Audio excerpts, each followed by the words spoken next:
The old Stonebrook Hotel loomed before me, its Victorian architecture a shadow of its former glory. Broken windows, peeling paint, and overgrown gardens. My entire inheritance from my eccentric Uncle Marcus. While my cousins received his stocks, properties in prime locations, and substantial cash holdings, I got what they called the worthless dump. Olivia, darling, you can't seriously be considering keeping this disaster. My Aunt Margaret's voice dripped with false concern as she picked her way through the debris-strewn lobby. The once grand chandelier hung precariously, its crystals dulled by decades of dust. I ran my hand along the antique reception desk, feeling the solid mahogany beneath years of neglect. Actually, I'm not just keeping it. I'm renovating it. The laugh that burst from my cousin William echoed through the empty space. With what money? Uncle Marcus left you a liability, not an asset. The property taxes alone will bankrupt you. He wasn't entirely wrong. At 28, my savings as a historical preservation specialist weren't exactly robust. But there was something about this place, something in the way Uncle Marcus had specifically chosen this property for me in his will.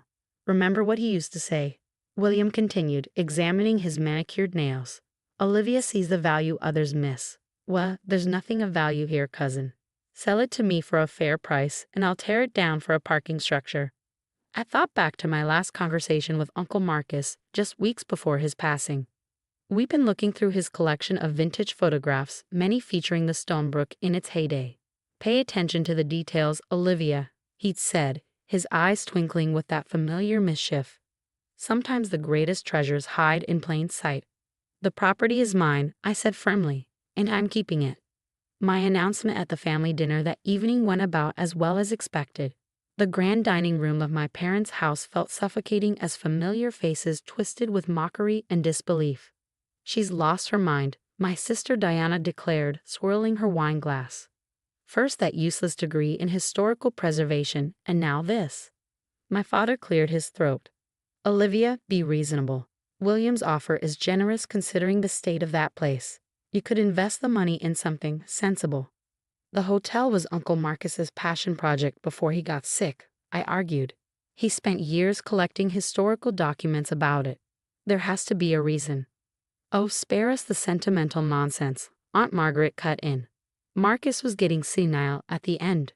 Why else would he saddle you with that money pit while giving the rest of us valuable assets? I pushed back my chair, unable to take another minute of their condescension. Maybe because he knew I was the only one who would appreciate it. The next morning, armed with cleaning supplies and determination, I entered my hotel. Sunlight streamed through broken windows, illuminating swirling dust motes and faded wallpaper. The grand staircase, though worn, still showcased intricate woodwork that would cost a fortune to replicate today. I started in what had once been the hotel's library. Boxes of Uncle Marcus's research materials sat untouched since his death. As I sorted through old photographs, blueprints, and newspaper clippings, a pattern began to emerge. The Stonebrook hadn't just been any hotel. In the 1920s, it had been a sanctuary for artists, writers, and musicians. Some of the greatest works of the era had been created within these walls. But more intriguingly, some of the wealthiest families of the time had also been regular guests. A yellowed newspaper article caught my eye. Mysterious disappearance 8 OK. Valuable art collection vanishes without trace. The story, dated 1928, detailed how a prominent collector's entire portfolio had disappeared during his stay, never to be recovered. I was so engrossed in the articles that I almost missed the strange detail in one of the old photographs. It showed the hotel's original basement layout, but something wasn't right.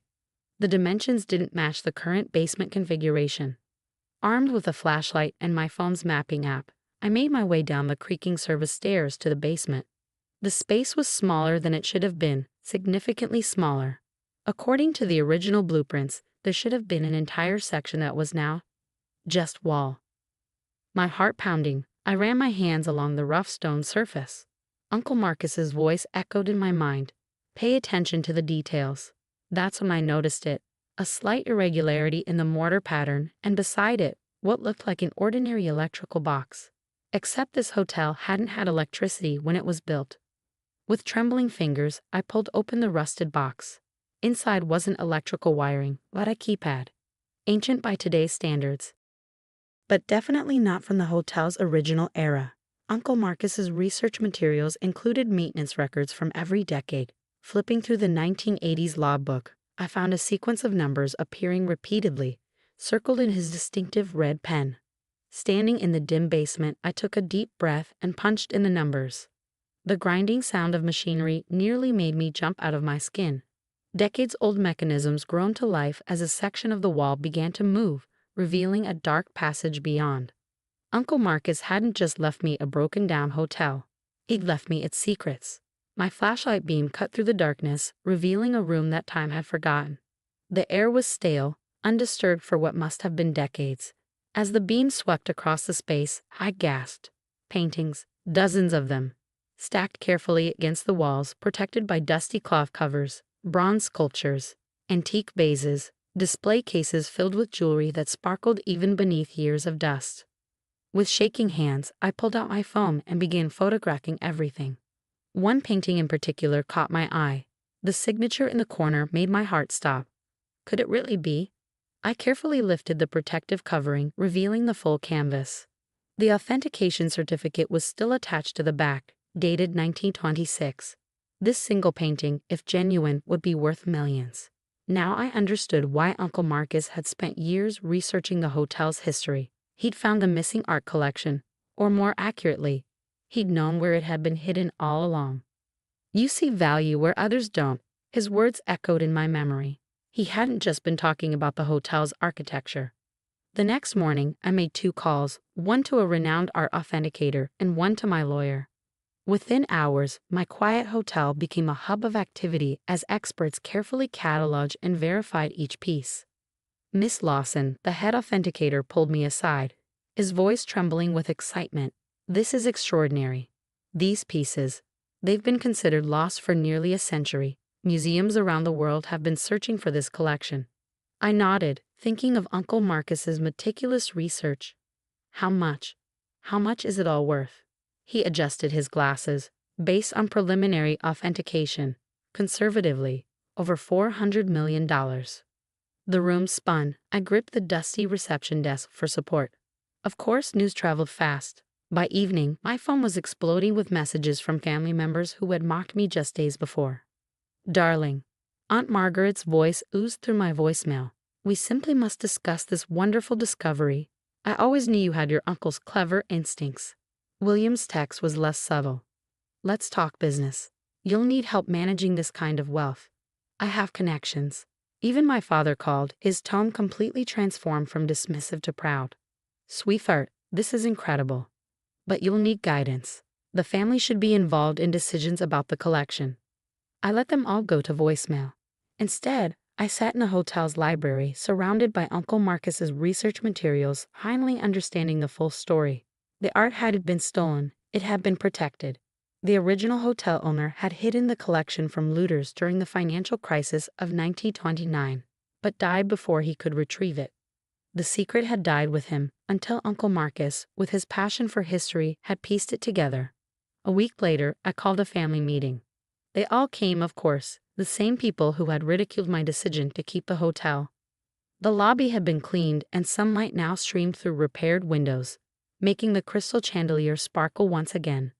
The collection has been authenticated, I announced to the eager faces, and I've made some decisions. Excellent, William stepped forward, straightening his tie. I've already drafted some proposals for managing the assets. I held up my hand.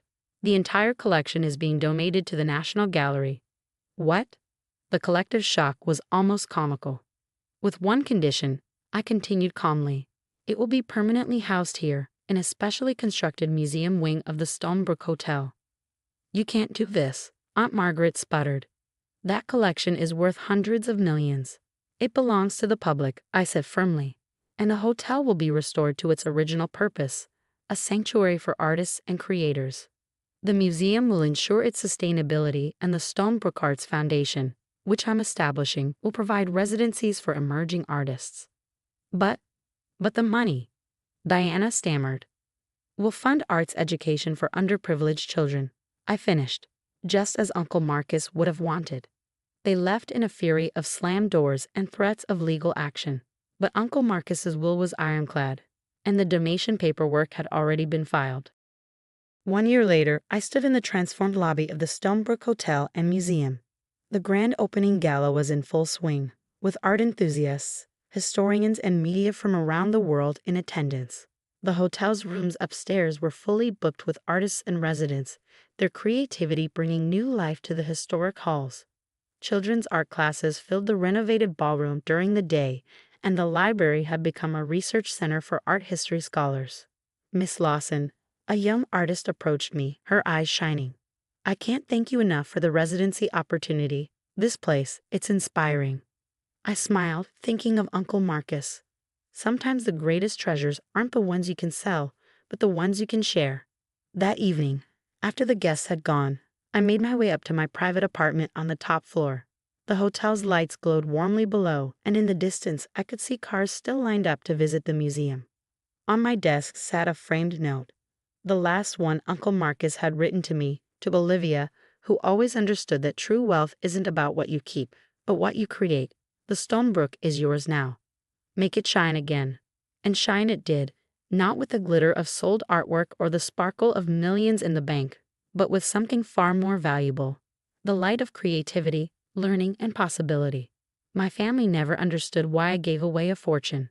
But then again, they never understood why Uncle Marcus chose me for this legacy in the first place. Some treasures are worth more than money. A lesson the Stonebrook would continue to teach for generations to come.